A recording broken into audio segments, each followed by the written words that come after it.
Welcome back to the Golden State with Mates post-game live after one of the more extraordinary regular season games you are ever likely to see. Of course, it was an NBA Cup one, so it meant a little bit more with that. But of course, Klay Thompson's return was really the priority of this. And, well, it looked like it was going to be a positive outcome for Klay getting a win in his return, only for his old splash brother, Steph Curry, to ruin the comeback party for him in just some unbelievable shot making from Steph down the stretch. For those of you that are tuning in, feel free to leave your comments and I'll read them out here on the live stream. Already got one from Tim Smith here who says, "Let's go, we got the dub." Wasn't looking good for the Warriors. They found themselves down 112-105 with about for just over 4 minutes left. The Mavericks started the fourth quarter on a 23-9 run. Things weren't looking great. Klay had 8 of those 23 points, I think, on 3 of 3 shooting at that stage with just over 4 minutes left, was a big part of that Mavericks run early in the fourth quarter. And to be honest, he played quite well. We'll get more into it, but wasn't looking good for the Warriors. And then Steph happened. Steph just said, "Yeah, sorry, Klay, you're not coming out of here with a win." Scored the Warriors' last 12 points, went on a 12, as the Warriors went on a 12-3 run. They went on a 12-0 run. It was 114-108 with just over 3 minutes left. And then the shot making from Steph down the stretch was just incredible. The Warriors end up going up with that dagger 3 from Steph over Derek Lively in the final 30 seconds. They go up 4. And then, it was a 10-0 run to make it 118-114 after it was 114-108. Steph hits that dagger 3 over Derek Lively the second. Was as hyped as we might have ever seen him for a regular season game. Like, I'm not even sure this had anything to do with the NBA Cup. I just think this environment at Chase Center for this game was something like you'll never see, like you might not see that again, just in terms of a franchise legend coming back, playing his first game at Chase Center. And Steph and Draymond, have you seen those guys more hyped for a regular season game ever? Like, that was extraordinary. And not only like the Steph stuff we'll talk about and we'll make the headlines for everything he did late in the game and going for 37 points. But my goodness, Draymond Green, that first quarter was absolutely outstanding. He was clearly like just wanted it so much. And then, of course, his defensive stuff, like that block on Daniel Gafford. Again, the Steph stuff will get all the headlines and the plaudits, but that block on Daniel Gafford, I just shake my head. That's almost more extraordinary to me than Steph's shot making. Like that, at least as spectacular as Steph's shot making. Like for Draymond, who's 6'6", to go up and block Daniel Gafford and make the defensive plays that he did in that game, I don't know. It's wild. It is. I know we've seen it so many times, but it's still like doesn't cease to amaze me when Draymond makes these defensive plays. The fact that guy is capable of making that play on Daniel Gafford in the fourth quarter. And then remember early in the game when he blocked, I think it was a Najee Marshall 3, saved the ball back to DeAnthony Melton, who I think made a layup on the other end. Like those two defensive plays, if you just like split them up and combine them together, like this guy defensively there's no one like him. He's unmatched across the NBA. And it continues to be an absolute travesty that he's only a one-time defensive player of the year. I don't know. That block on Gafford. I was disappointed that Wiggins didn't make the corner 3 on the other end because that play deserved a make on the other end. But then again, for Steph to have the last 12 points of the game all by himself, that was probably pretty fitting as well. The game was just it was just befitting of the moment, right? Of Klay's return, of the fact that it was the first NBA Cup game for both teams. It was a playoff. It felt like a playoff game just watching it on TV because you had the stars come out to play at an incredibly high level in terms of Luka going for 31 points. Didn't shoot the 3 ball all that well, but he made some big shots. Kyrie started off a bit slow, but ended up with 21 points, made some big shots. And for a lot of the game, I thought, geez, just some of the shot making here from Luka and Kyrie, and then some of the threes Klay was making. He went 6 of 12 from beyond the arc. I just thought maybe Dallas have got just too many shot makers here, too many tough shot makers for the Warriors to overcome. And again, the Warriors down by 7 with just over 4 minutes left. It looked like that might be the case. And I thought the Warriors defense, I mean, they gave up 117 points, but I didn't think it was that bad. I thought Wiggins' defense, making like Kyrie and Luka take tough turnaround jumpers and stuff, I thought it was okay, but those guys just make tough shots, right?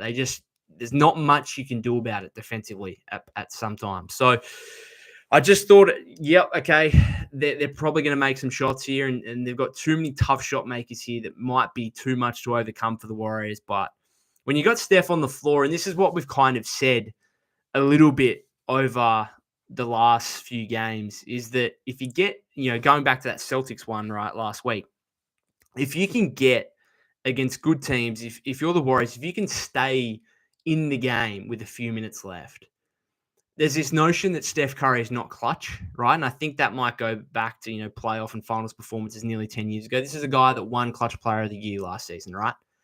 And this idea, this notion that he's not clutch is just some absolute BS, right? And he just rewrote that and just put that notion in the bin again in this game with the last 12 points. But I think if the Warriors, if you're coming up against good teams, if you can at least keep the game close for the final few minutes, then maybe you just give Steph enough to allow him to go to work and do what he does in spectacular fashion. And that's what happened in this one, right? Yes, the Mavericks looked like they were in control of the game, but you do think that if you've got Steph Curry and you're at least within touching distance, which if the Mavs score the next bucket there, then the Warriors are really in trouble. But thankfully, it was actually DeAnthony Melton who made the big three from the top of the key to make it 112, 108 and get that next bucket. Because I think if it goes out to 9 or 10 points, the Warriors are probably going to struggle to come back from that. But Steph can put points on the board in such a short span of time, like no one can really. Maybe Klay's the only other one who's capable of doing that.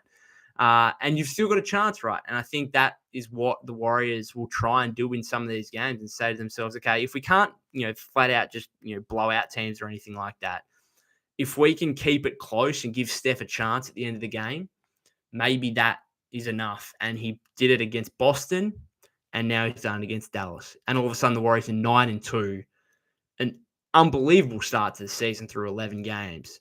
They've now had this really tough stretch where the 5 road games and now this, Klay's return to Chase Center against Dallas, and they're 5-1 now in these last 6 games.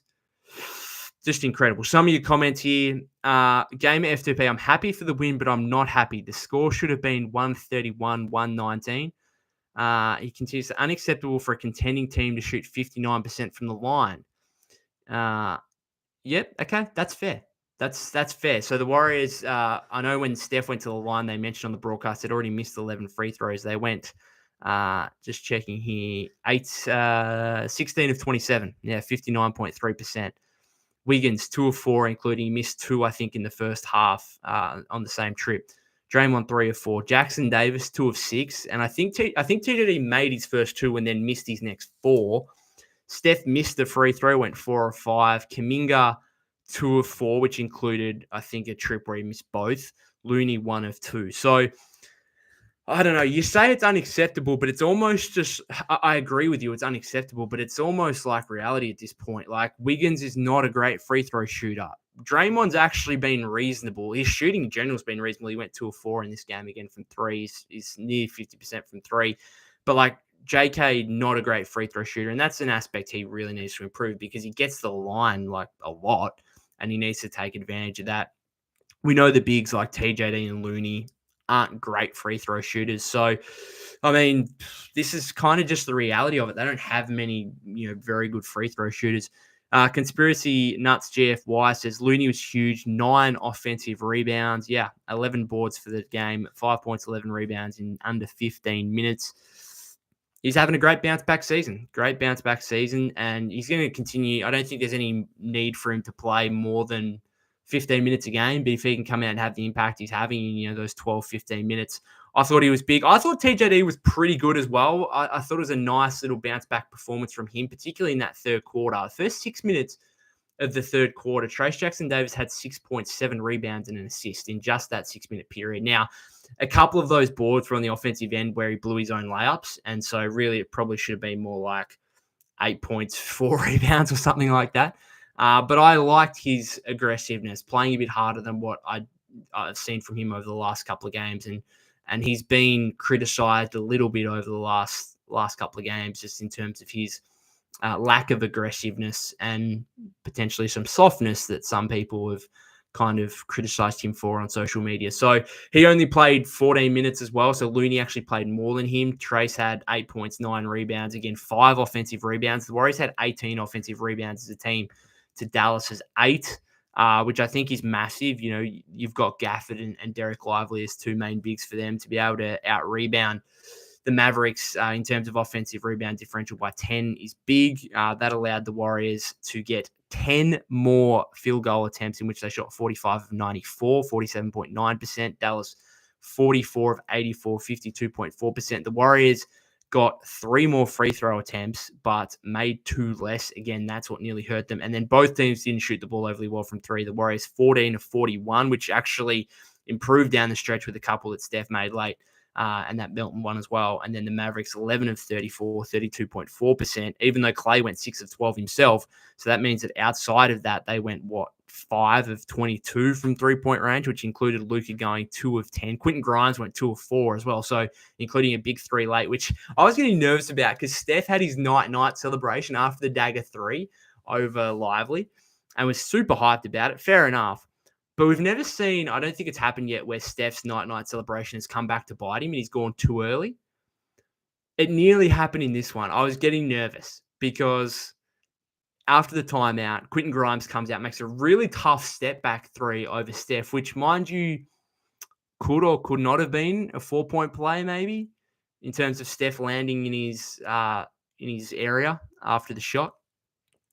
So all of a sudden, the margin's back to 1, and then Steph's got to go to the line, make 2 free throws, and then Luka has a very, very difficult shot at the buzzer, which never looked like going in. So that could have gone to overtime, and Steph had to knock down the free throws to even extend it back out to a 3-point lead. I was kind of nervous that, okay, at some point here is Steph's night-night celebration going to bite him in the backside.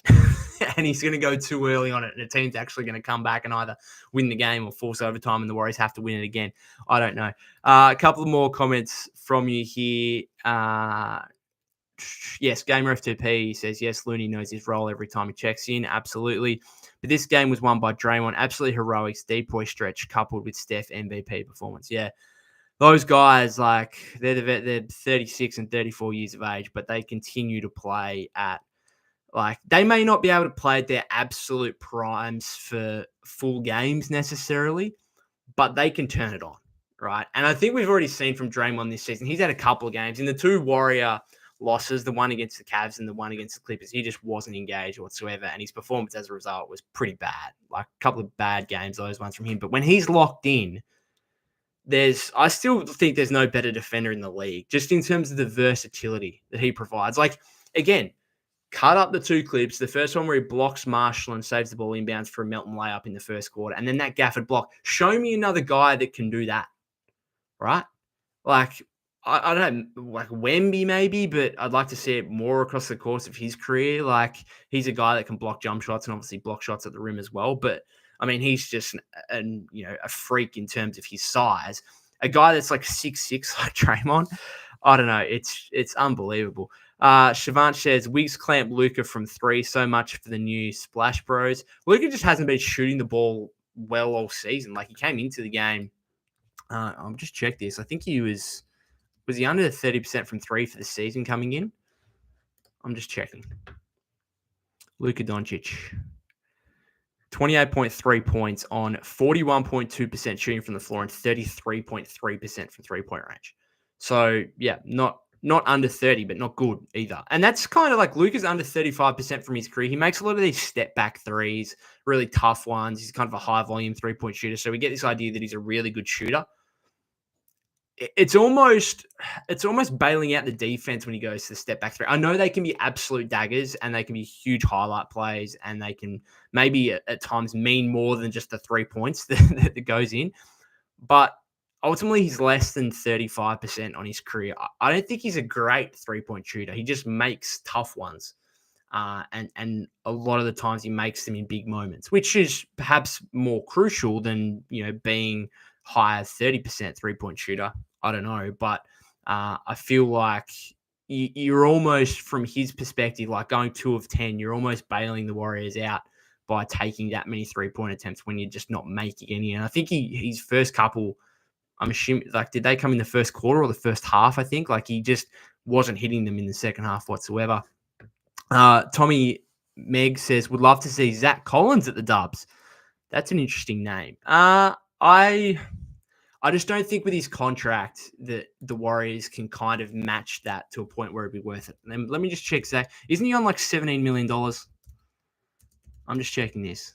Isn't he on like some ridiculous... Yeah, he signed a 2-year, $34.8 million deal, of which he's making $16.7 million this season and then 18 next season. That's just too much for Zach Collins. If he was making less than 10, okay, I could talk myself into it. But at $17 million, it'd have to be like GP2 and Looney, and assuming the Spurs would want something more than that. So, I don't know. I always talk about this want for a stretch five, for a center who can space the floor. And Zach Collins provides that to an extent. But again, like, I don't know why we're talking about Zach Collins too much after the Warriors just got an incredible win over the Mavericks. But you brought it up, so I'll talk about it. What's he shooting this season? Zach Collins. He's 50% from three, but he's only taking 1.6 attempts per game. He's 34.1% on his career. It's like he feels probably more valuable than he is because he can shoot the three ball. But again, I wouldn't classify him as any kind of an elite 3-point shooter at the center position, that's for sure. So I just don't think that contract, that means you'd have to give up like GP2 and Loon, like those two guys. And are you doing that for Zach Collins? Not for me. Amazing quality control limit says Klay was really not emotional tonight, like he never played for the Warriors. Weird. No, I didn't mind it, to be honest. I just think that's Klay to a degree. Like, I don't think he necessarily shows his emotion outwardly too much. Like, there was a couple of times when he was kind of recovering from injury, like that one where he was sat on the bench after a game and had a towel over his head. And Steph, who just played, came over and kind of consoled him or whatever else. Like, I just don't think he outwardly shows his emotions. And I think a lot of guys are like that. I'm probably like that to an extent. So I didn't really have an issue. I had a bit of an issue with his comments and how subdued his comments were before the game in regard to labeling it another regular season game. But he was clearly appreciative of, first of all, the great stuff that happened before the game in terms of him walking to the locker room and the 400 staff members who all had their captain Klay hats and giving him a round of applause. And clearly, Klay had a smile on his face and he was, putting his hand up to them and putting his thumbs up and stuff like that. And I think he's clearly appreciative of that. And then obviously when they introduced him in the starting lineup for the Mavericks, like a visiting player is never going to be introduced like that ever again in the history of the game, or at least at the Warriors anyway. Like, that was, they were saying, he's back and calling his name out as if he was still on the Warriors kind of thing. It was pretty special. And I think Klay acknowledged it perfectly fine. I don't, what did you expect from him? Did you expect him to cry or something? Like, I just don't think that's him. He had a smile on his face.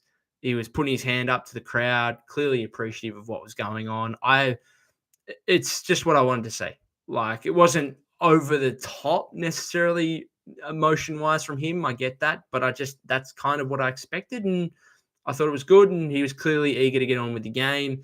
Him and Steph spoke last night. Steph was going to speak before the game, and he and Klay agreed that they just wanted to get on with the game and not spend too much time more than the tribute video and obviously the announcement of him in the starting lineup for the Mavericks. So that's fine. I understand that, and it was clearly a huge game. Like, Klay came out like guns blazing, first possession of the game.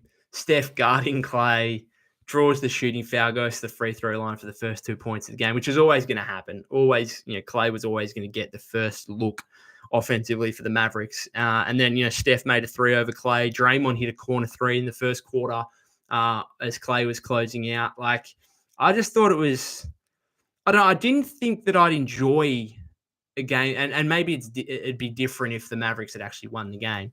And at the end of the day, the Warriors won, and so that kind of maybe trumps everything. But I thought it would be really difficult. I thought, Clay's my favorite player of all time. I thought it was going to be really difficult for me to watch him come back to Chase Center and play against the Warriors. And I actually think I enjoyed it a little bit more than what I expected.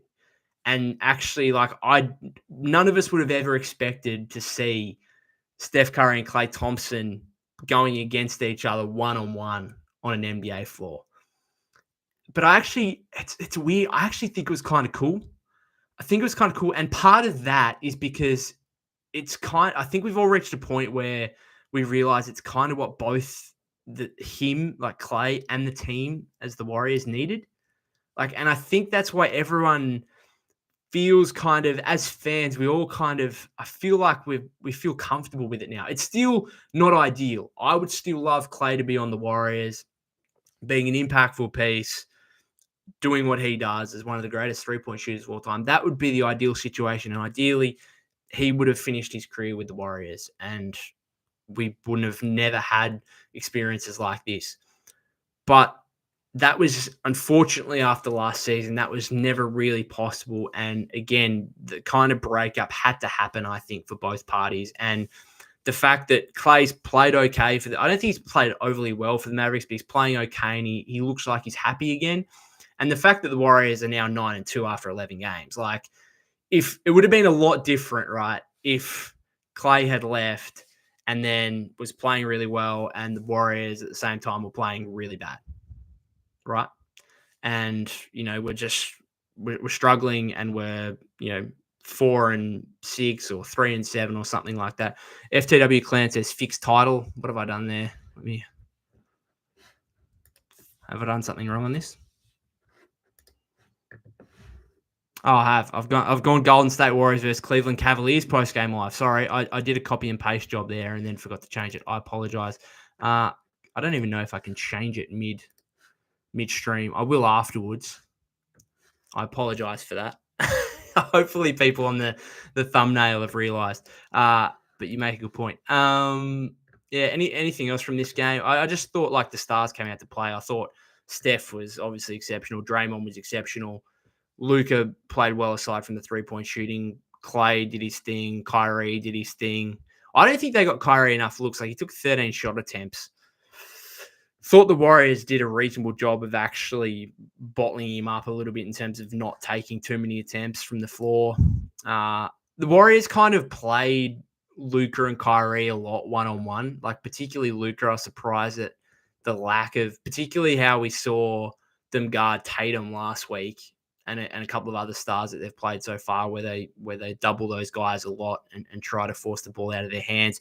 Maybe I think they just thought that, okay, Luka's too good of a playmaker and a passer that we just can't afford to do that. And, with threats like Klay and Kyrie alongside him, as opposed to Tatum, who's just not the passer or playmaker that Luka is. Albeit I think he's improved that part of his game. He's clearly not at Luka's level. And he probably didn't have the supporting cast without Jaylen Brown, without Kristaps Porzingis in that game. It probably didn't have the supporting cast that were truly threatening the Warriors necessarily in terms of, hey, if we make him give the ball up, is this guy going to kill us from three? They just didn't really, Derek White hit some threes early, obviously, in that game, but I just don't think they had the threats like Dallas do when you've got, Klay and Kyrie out there, and then obviously you've got Derek Lively and Daniel Gafford as rolling threats as well. Robert says this game almost gave me he said heat attack, but I'm assuming he says heart attack. I was kind of like Steph. I was hyped for that at the end. I was really, really hyped. I was on the edge of my seat watching it. When Steph hit that three over Lively. It's one of those things like watching sport. You can't sit still. When games get to that situation, I can't sit still on the couch. I have to be either rolling around on the couch or I get up and pace around the living room. I can't sit still because there's that tension and anxiety and nervousness, and just amazing to pull out that victory and to go to 9-2 and for the Warriors to win their first NBA Cup game, which I spoke about it with Griffin on the podcast episode yesterday. I'm still not convinced whether or not That's actually like I really care about that. The NBA Cup. Maybe if the Warriors get to Vegas and get to the semifinal and or the final, and then maybe I'll start caring about it. Until then, I just think this environment was because of the whole Klay factor. That's what I thought. I don't think the NBA Cup. Maybe it had an element to do with it, but and again, as I said to Griffin yesterday, I think you put any kind of prize in front of guys like Steph and Draymond, even Klay and Luka and Kyrie. Like you put any like these superstars, they get to superstar status because they are so competitive, and therefore you put any kind of prize on the line. Obviously, for them, from a financial aspect, they're making hundreds of millions of dollars. It means very little to them from a financial aspect, but just from a competitive standpoint, give them anything else in terms of being able to win, and they're going to go as hard as they can. And I think we saw that like with how hype Steph was after that Derek Lively, after the 3 over Derek Lively. FTW Clancis, I don't know if we've ever seen Steph's hyped as he was after that night shot. As I just spoke about, that was for a regular season game. It was personal, but it was good personal. It wasn't like there's angst between Steph and Klay and Draymond, albeit I was disappointed with Klay's comments saying he hadn't really touched base with Steph and Draymond recently, and he's just been locked in with Dallas and focusing on that and saying that I'll just see them when I see them. I don't think there's any angst between those guys, but there was clearly something personal in terms of Klay wanting to come back and get the win, and Steph and Draymond saying no, we're not letting you come back. We are going to go out of our way and try even harder to try and ruin this return game for you. Before the game, we're going to give you your flowers. We're going to want you to be celebrated like you deserve to be celebrated for all the success you brought this franchise. But once it gets underway, we are playing perhaps even harder than what we normally do. And we are going after that win harder than we usually do. And those guys usually go hard anyway. But for a regular season game, again, I don't think I've seen Steph like that. FTW cleanses Curry with the final 12 points for us, and Draymond with huge defensive plays against Gafford really saved the game because it looked kind of ugly going down 7 late in the fourth. Yep, as I just spoke about, didn't look great for the Warriors. I thought that Milton 3 top of the key was really big, just to get it back to 4 and think, okay, all right, now we're back in. If the Mavericks had made the next bucket and got out to 9 or 10, might have been a different story. JSW says Steph in the clutch. Yeah, the notion that he's not a clutch player, that can go out the door. I think that could definitely go out the door after the 2022 finals, where he's made big plays after big plays, especially in that game 4 against the Celtics. So, and then he won Clutch Player of the Year last season as well. Spoken so much about Luka and Kyrie and Klay and Steph and Dre. A couple other things here. Kuminga and Buddy Hield. Is there a better bench duo in the league than those two guys? I'm not convinced there is. I was having a look at the odds the other day. So I think Buddy's second favorite for 6th man of the year, behind Peyton Pritchard, I believe. I actually think Kuminga might be a better chance for 6th man of the year. And I was, albeit I'm looking at Australian bookmakers, but I was looking at 6th man of the year on Australia's biggest bookmaker, Sportsbet. Kuminga wasn't an option. Like, they've got options right down to like 500 to 1. And Kuminga wasn't an option. And I actually felt like calling up the bookmaker and just being like, hey, can I get odds on Jonathan Kuminga, 6th man of the year? He's leading the league in scoring off the bench since he moved to the bench in that 4th game. Right? He's averaging, him and Buddy are 1 and 2. So is there a better bench duo in the league than Buddy Hield and Jonathan Kuminga? And they played well again. Kuminga goes for 16 points, 5 rebounds, an assist and a steal, 6 of 11 shooting, 2 of 5 from 3. Again, got to clean up the free throws, 2 of 4. Got to be making some of those. Kind of closed the game again, which was good to see, 27 and a half minutes. So I think that's just his role. Like, he's coming in off the bench. He's playing 27, 28 minutes. He's playing very well, but it's almost like there's still a lot of question marks on what it looks like in the long term in terms of, okay, if he's playing 27, 28 minutes a game in a bench role for the entire season and playing well, are you going to re-sign him to a $25, $30+ million contract in restricted free agency? Like, you're still not necessarily. It's fine now when he's got this production and he's playing a bench role, making $7 million a season. But Are you going to be willing to pay him what he wants in restricted free agency? I don't know. Does that mean, if you're unsure about it, does that mean you've got to explore trade potentials before the deadline? Possibly, but then if he continues to play this well, like, he's a big part of the team. So, and then I don't know what you get value-wise for him, because he's, going to be a restricted free agent, and his contract situation kind of lowers his value a little bit from a trade standpoint. So I don't know there. Buddy, again, 6 of 13, only 2 of 8 from 3, 2 steals. He was a minus 21.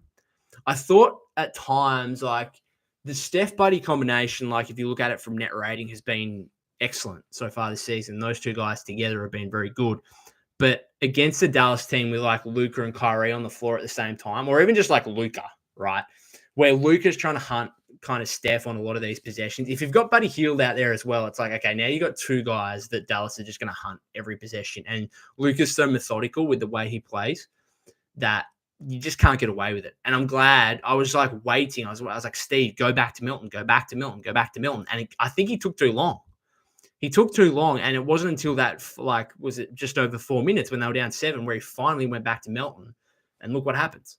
And I don't think, yes, okay, Steph made it happen with all his shots, and Draymond made it happen with his defense, but I don't think, like, you've just got another I know he's a bit undersized. He's only like 6'2", 6'3", or whatever, but you've got another kind of stout defender there that you can have play Kyrie, one-on-one, and he's gonna have a crack, and he's gonna battle, and he's not gonna be a sieve on defense. So I think that, like, the Steph Buddy Hield combination, you can only get away with it for certain periods, and you can only get away with it against certain teams. Like, those two guys are going to kill teams together plenty of times this season, but not against a team like the Mavericks, where they've got a superstar like Luka who's just going to pick you, who can just pick you apart offensively, and is going to try and attack the weakest links defensively on the other team, basically on every possession.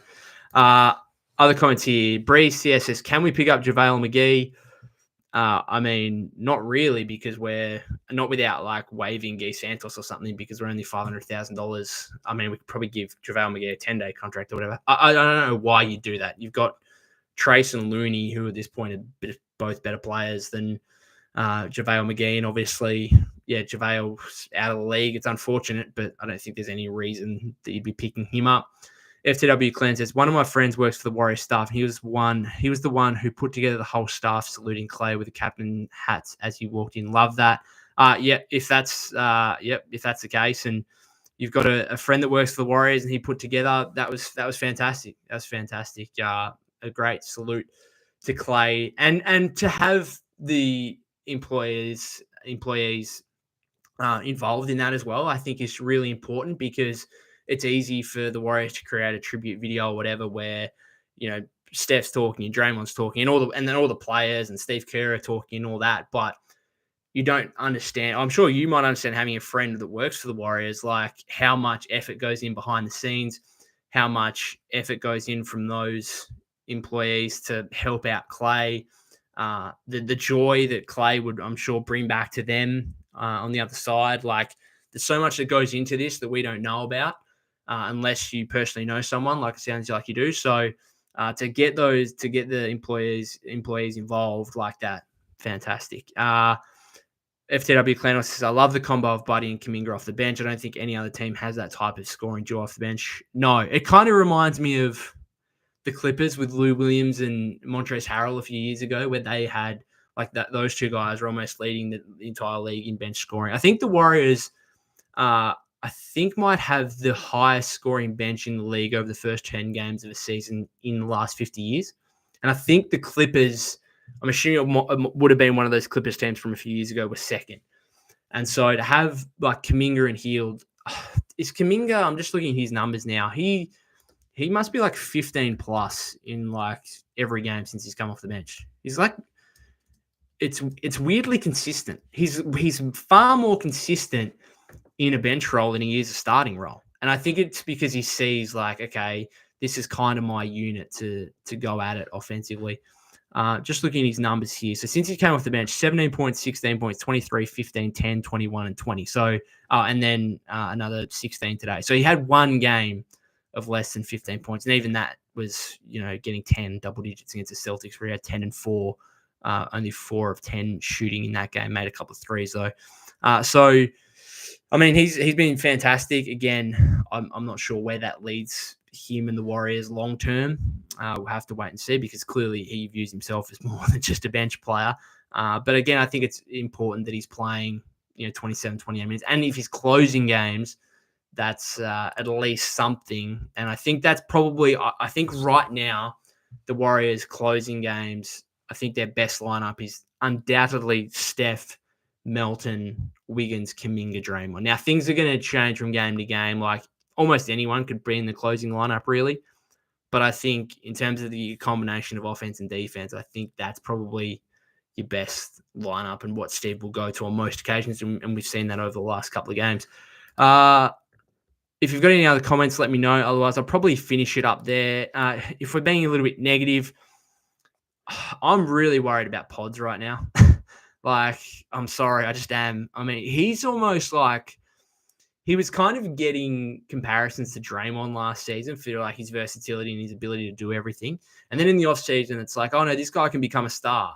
And then in order to become a star, you kind of got to be an elite, not an elite scorer, but at least if you're going to bring all the other things to the table, you got to be at least averaging 15 plus points, right? Or be an elite defender like Draymond is, which Pods clearly isn't. I just don't know what he's bringing to the table right now. So he plays nearly 17 minutes, has 3 points, 1 rebound, 1 assist, 1 of 2 shooting from the floor, made his only 3, which was a nice step back 3 over Gafford, I think, late in the third quarter. That was a good shot. But like you're taking 2 field goal attempts, you're having 1 rebound and 1 assist, and you're minus 19 in nearly 17 minutes. Like, again, as I said, I think after the last post-game live, I'm hoping, or after the game the other day against the Thunder, I'm hoping it's still an illness thing with him and maybe the nose. Was this the first game I think he might have not been wearing the mask?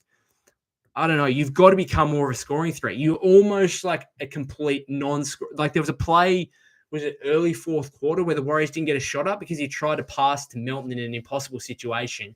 He passed it back to Pods, and then Pods had to put up the 3 because there was 1 second left on the clock, and then put the ball back on the floor.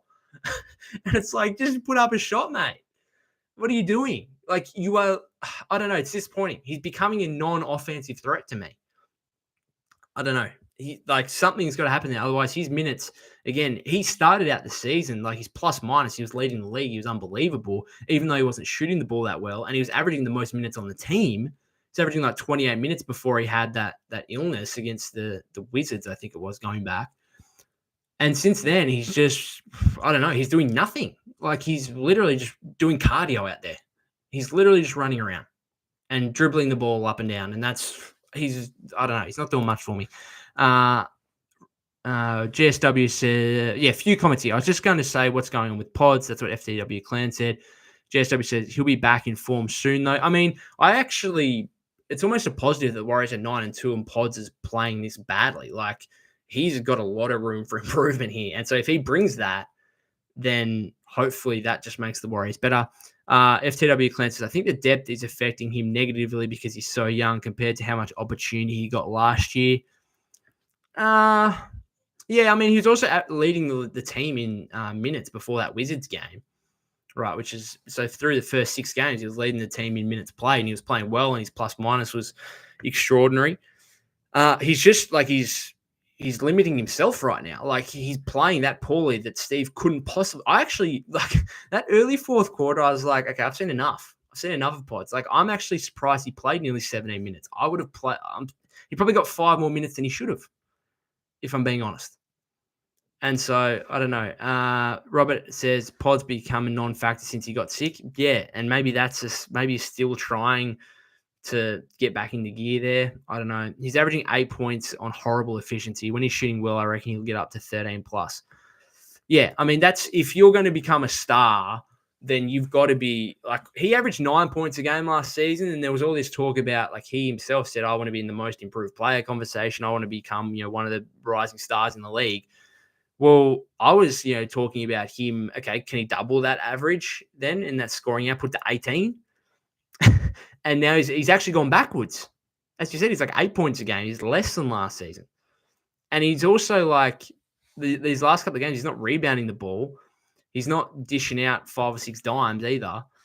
Melton has gone so far past him. Like, Melton's just a far better player.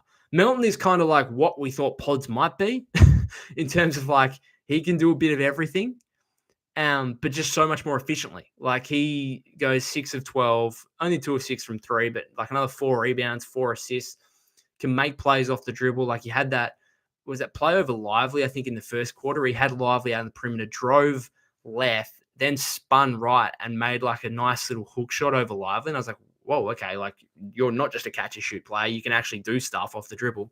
And I feel like Pods can do that. I just think Melton's just like a more complete, more efficient, better version of Pods. And therefore, do you really need like both of them to be playing that much? Melton plays another 26, just over 26 minutes again. Like, that's just perfect. I would have brought him back sooner. I just thought they were getting killed with having Steph and Hield out there defensively. And Buddy, again, he provided some offense in that second half, but again, he was only 2 of 8 from 3. I would have got. I'm surprised Melton didn't play closer to 30. I don't know. FTW Clan says sophomore slump. It is a bit of a thing, isn't it? Is it a thing in the NBA? I know it used to be a thing for us here in Australia in the AFL where like second year players, it was called like second year blues or something like that, where you don't take the rise and don't see the improvement that many expect. Moody, again, only played less than 12 minutes, minus. So the bench wasn't good in this one. Like, you look at the plus minus. So Wiggins was a plus 16, much of that playing next to Draymond and Steph, even though he was only 3 of 8, missed all 3 of his threes, 3 rebounds, 4 assists, 2 steals. I thought some of his defense was fine. I just thought Luka and Curry were making some tough shots and, getting some foul calls, which happens. GSW says Pods shot double his current 3-point percentage last season. I just want to see him do good. Yeah, I wish him the best as well. Like, I hope he becomes the player that he thinks he can be and we think he could have been after his rookie season. It just doesn't look likely right now, at least in the short term. Now, it's early in his second season. I always look back at this, and maybe I look too much at like contract situations and stuff like that, but I always oftentimes just relate output to, okay, how much do we expect of you, right?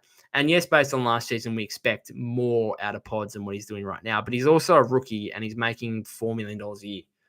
And so how much can you really complain, right? And the Warriors are 9-2. I mean, he'd be getting a lot more heat, a lot more flack if the Warriors were like 500 right now. He'd be under a lot more criticism. But because the Warriors are 9-2, because they've got the depth, Steve can be like, all right, well, I'm just not going to play you for 25 minutes if you're not playing well because I don't have to. And we're winning anyway. So it's not like it's an issue, but it's not a major issue because the team's winning. Back to the plus minus. Wiggins plus 16, Draymond plus 20, Trace plus 4, only again 14 minutes. Melton plus 12, Curry plus 24, obviously a game high. And then the bench. Peyton played only 7.5 minutes. Could he have played more guarding Luka or Kyrie? Maybe. Hield, minus 21. Kuminga, minus 1. Again, played some minutes with Draymond and Steph. Looney, minus 9, despite the 9 offensive rebounds. Podziemski, minus 19 in nearly 17 minutes. And Moody, minus 15 in nearly 12 minutes. Again, Moody, not much of a factor. 1 of 4 shooting, 0 of 2 from 3. 2 rebounds. Did have a couple of blocks. And did have that nice play where he tied up. Was it Lively or Gafford? I think it might have been Lively in that fourth quarter, tied him up. But that was part of the Mavericks run in that early. It was really a topsy-turvy swing of momentum game. Like, the Warriors started off well, 33-27 lead after the first. Klay had a couple of those back-to-back threes in the second quarter, which, rang loud as the Mavericks, I think, won that quarter 36-26. Warriors came out, started the third quarter and absolutely dominated. And then the Mavericks kind of again got the momentum, but the Warriors steady, took a 7-point lead into the fourth quarter, and then the Mavericks started on a 23-9 run, appear to have control of the game, and then Steph happens. What have we got here? GSW says, besides Steph, the team's really well built around slumps and injuries. Yeah, I mean, if you're just not playing well, you're just out of the rotation. You just don't need to be played that much. It's worth noting as well, Kyle Anderson didn't play in this one. Neck spasms was laid out by the sound of it. So he was, I didn't even notice that. I didn't even hear about that until I saw him just in street clothes on the bench. I was like, okay, Slomo's not playing. And then I read that he's had neck spasm. So hopefully not much of a concern there. FTW Clan says, would you mind giving a little preview of the Warriors' next matchup? Just any quick thoughts. Playing the Grizzlies on Friday, another NBA Cup game. Well, it's really going to be dependent on whether Jar's playing. Jar's out at the moment, but I think he got injured last week, and they said that he'd be like a week, so he might be back for that. I don't know. The Grizzlies are interesting. I haven't been as impressed by them as what I probably what a lot of people expected going into the season. Obviously, you could write off last year with all the injury struggles and stuff. They've had some injury troubles again. Like the injury crisis, it is a crisis around the league right now with all the injuries. Like we obviously saw the Chet one the other day. KD's gone down. What I will want to, and I don't want to talk about injuries in a positive light, but if we're talking quickly here about the Warriors' depth and stuff like that, Warriors have a real chance right now. KD's out for Phoenix. Chet's out for OKC. Those three teams top of the league, 9-2, each of those three teams. Warriors could make a run here at I'm not saying they're going to finish as the first seed, but they could be the first seed at the halfway point. Like with all these injuries, and again, I don't want to, it's not good that there's injuries, but if there's one positive to come out of it, it's that if the Warriors can stay somewhat healthy, or at least Steph can stay healthy after his earlier ankle issue that saw him miss 3 games, the Warriors can withstand all these injury issues aside from Steph, really, and maybe Draymond to an extent with the brilliant defense that he brings. And so, I don't know. Can the Warriors, if Chet's going to be out for a few months, and I don't know, Phoenix look great at the moment. I don't know when, KD hopefully only a couple of weeks, but I don't know. Do the Warriors really care about where they finish seeding wise? They should be looking like right now 9-2. The way they're playing, you think okay, they should be looking at home court at least. But in terms of Grizzlies, they're going to be tough. They had a big win over Portland the other day. I'm not sure that meant a whole lot, although Portland just came out and waxed Minnesota for some reason, beat them by 14 today. So that was bizarre. A couple of weird results. The end of the Miami-Detroit game was wild with Spo thinking he had a timeout.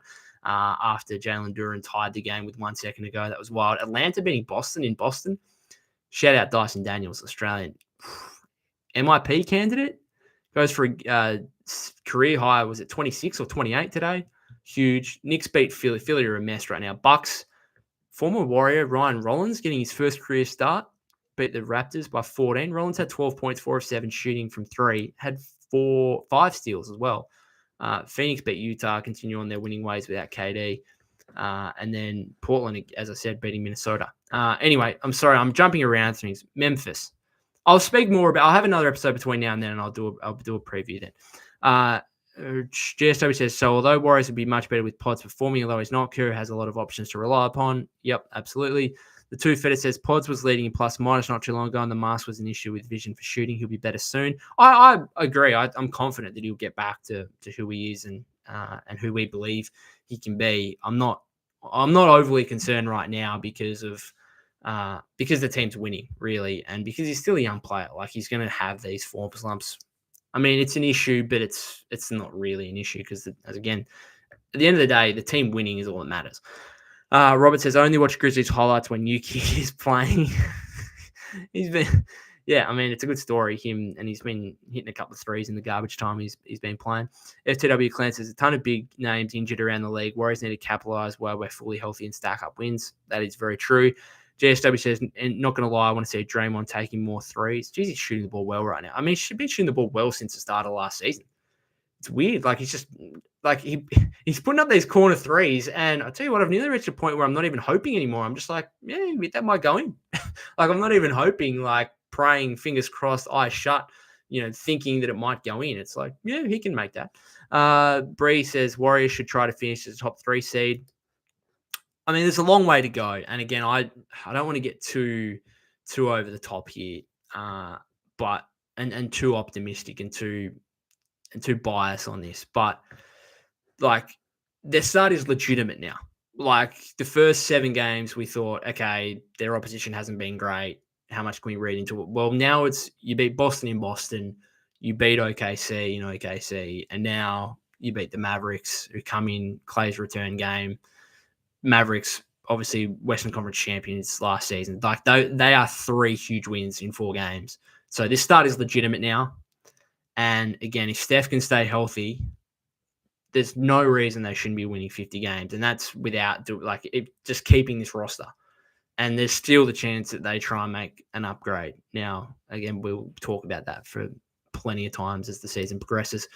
Dublin March says, Pods is 21, year 2, broken nose and flu. Give my man a little time to get right. Yep, no, like that is perfectly reasonable. We can still say it's disappointing right now. But again, I agree with you that, it's worth persisting with him. It's just like, okay, if you haven't got it on a given night, then you're not going to play more than 15, 16 minutes. Robert says, usually automatic win if Dre hits 3-pointers. Yeah, that kind of became a thing last season as well, where if Dre, and he seems to hit him early too. It's like first quarter where he's always nailing triples. Anyway, we've been going for 50 minutes here. Again, if you've got anything else, I'll finish it up in the next 2 minutes. I said I'd finish it up 10 minutes ago, and we've been getting plenty of comments, so happy to read them out. Other than that, Warriors a couple of days off now. Grizzlies on Friday. Should be a good one. I'll be back for a preview episode before that. Huge win today, 120-117. Very happy with the performance. Just an unbelievable Steph Curry outburst there in the final 3 minutes to steal the game off the Mavs, who again looked in control with just over 4 minutes left. They're up 7. So other than that, guys, thank you to those of you that have tuned in, to those of you that have commented. If you're watching this on the replay on YouTube or on the podcast feed, then thank you very much. Robert says, night. That's probably a good way to finish it up, really. And thanks to Dublin Marge again for your comment there. So if you haven't subscribed to the YouTube channel already, that'd be greatly appreciated. Follow me at POK252. That's POK252 on X/Twitter. You can follow us at Golden State with Mates on Instagram and TikTok as well. Again, I'll be back for a preview episode before the Grizzlies match up the second NBA Cup game on Friday.